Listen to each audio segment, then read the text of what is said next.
Welcome back to the video. If you're new here, my name's Nicole and this is pretty much my journey to fitness.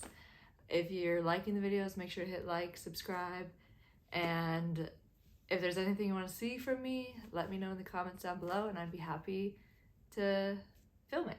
Let's start off with a little bit of a update. So we're officially like a month and a half in, maybe a little bit more.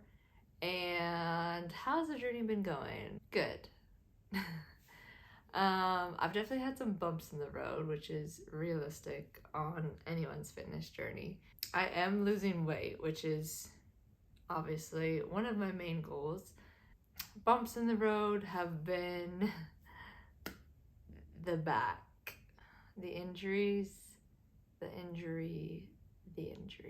It's just not great, guys. Like, I'll be honest, I've done everything I can over the past year to try and heal my back, and it's very frustrating when I do go to the gym and I do try to lift weight that shouldn't be that hard, but then it leaves me in pain the next day for the next couple days, and then I have to take a couple days off from the gym, and it's just been a cycle that keeps going over and over again. So I finally went to a doctor, and it's very hard for me to do because I am a physical therapist.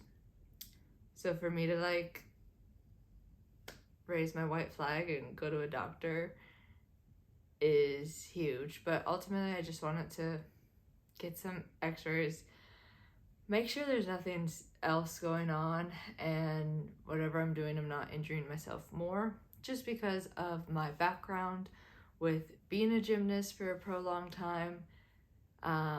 Gymnasts are very prone to certain types of back injuries and certain types of back fracture type injuries, and I just want to make sure that nothing is there that I'm missing.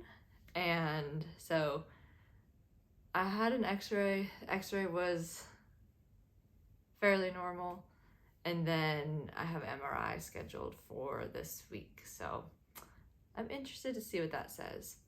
But I've changed kind of my workout split. So before I was doing a lot of classes, boxing, stuff like that. Now I've officially joined a gym again. I have not been a part of a gym for a long time, like an actual gym, like not like a class-based gym, an actual weightlifting gym. But I think it'll be good because some of the classes I was doing honestly was just not a great movement for me, and I was just trying to make myself think it was a great movement, but sometimes you just gotta be realistic. So we're back in a gym. We are back to early morning workouts, which I used to do way back in college. And let me tell you guys, first week, I was tired, but it feels good to get back, lift some weights.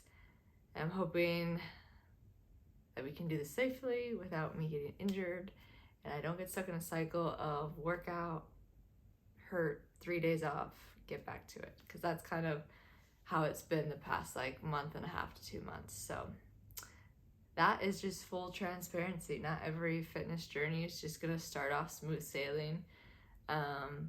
But overall, I've been doing well, like as far as nutrition. I've been tracking my food. I've also still been going out and enjoying like social time and stuff like that. So yeah, that's a little update on the journey. Overall, I think I'm like 6 or 7 pounds down, which is great. And we can only go up from here. Today I want to talk about just some switches, some healthy food switches I've made to help get me down that like 6 to 7 pounds that I am right now. So we're gonna start off with, this is kind of a food switch, kind of just a lifestyle switch, but I threw it in this video. First thing in the morning, guys, electrolytes. I can't say it enough. I used to wake up and within 5 minutes of being awake, I would be brewing coffee and sipping on it. I use LMNT. This is not sponsored. those to me are just some of the better ones I found. They have everything you need in an electrolyte. They don't have that much sugar, because some electrolytes have a lot of sugar, and I'm not looking to have added sugar or any of that. And they don't taste like pure salt. Obviously, they're salty, not gonna lie. They are electrolytes. But my favorite flavor is the citrus salt, I think it's called. Kind of tastes like a little margarita, but obviously without the alcohol. But ever since I started doing that, I noticed that I feel so much more energized versus having caffeine first thing in the morning. So that has really been helping. Also, just good to start the day off with hydration. Speaking of margaritas, alcohol, I did do dry January successfully, proud of myself. And not because I used to drink a lot, just because I just wanted to cut out some alcohol. I've kind of made the switch from having like an alcoholic beverage at night to having a like cute little mocktail. It is so fun to have a little mocktail. I saw on TikTok the Sleepy Girl mocktail, which is like cherry juice, a poppy, and that's it. And sometimes I do that before bed. Does it make me sleepy? No, I really don't think that makes me sleepy. I mean, I am a sleepy girl in general, so I really don't need an added drink for me to go to bed. I will go to bed whenever. But I love it. I think it's so fun, and it's nice to have like a little mocktail and wake up the next day and feel fine, besides having like 3 glasses of wine and waking up with a headache. Now, don't get me wrong. Even though I did dry January, I'm not cutting out alcohol altogether, because I do love wine, and I'm just gonna make the more conscious effort to have like maybe one night a week where I have a drink, versus before I was maybe doing like 2 or 3, which would be majority on the weekends. Then another switch I made is putting protein shakes in my coffee for creamer. Now, I love my coffee. My coffee is like my pride and joy in the morning. So changing up my coffee was hard for me, because I didn't want to let go of what I like to drink. My typical coffee is pretty much an iced coffee with sugar-free vanilla creamer. And basically I just substituted that with a vanilla protein shake. And it doesn't taste like that much different.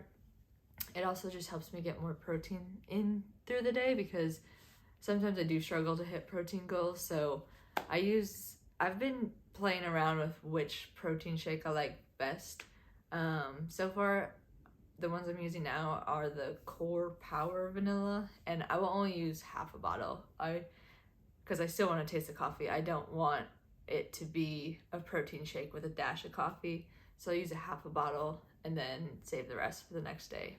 And that makes a pack of protein shakes last a little longer for me.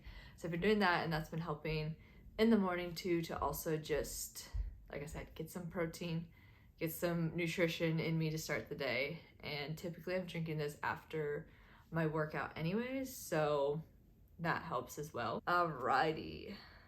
Another switch that I've been making is, and this is pretty much with going out to restaurants, is if we're having a burger or something, I have been switching buns for lettuce.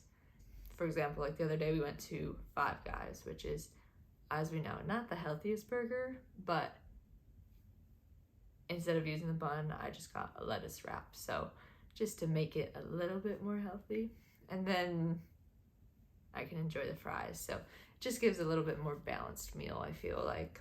Last one, cottage cheese. I feel like this is all over social media about this cottage cheese girl era. Guilty. I have fallen guilty to it. I have seen all the videos on TikTok, and I have tried all the recipes.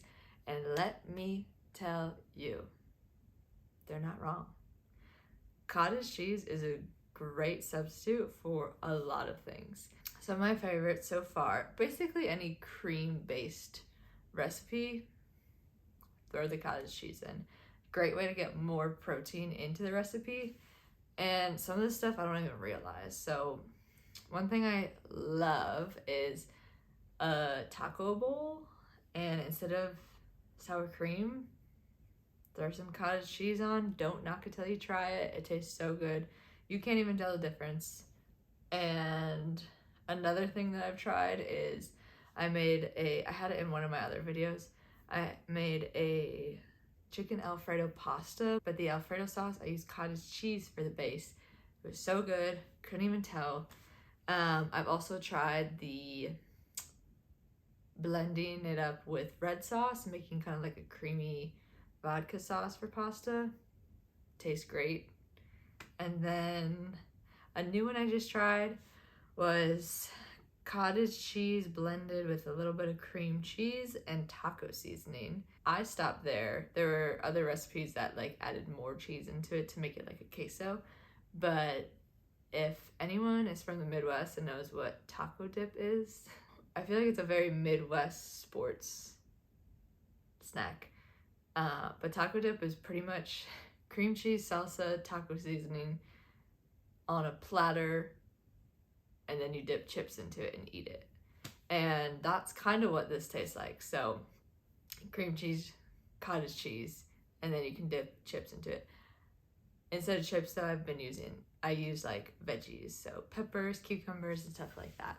Kind of another thing that I've also switched out is a lot of the typical like chip dip items I've switched out for dipping veggies into. So for example, the Super Bowl just happened. We made buffalo chicken dip, and instead of doing tortilla chips, we did peppers for kind of the chip. So that has been kind of another little minor switch I've made. That is all I got for you. Those are all the switches I've made.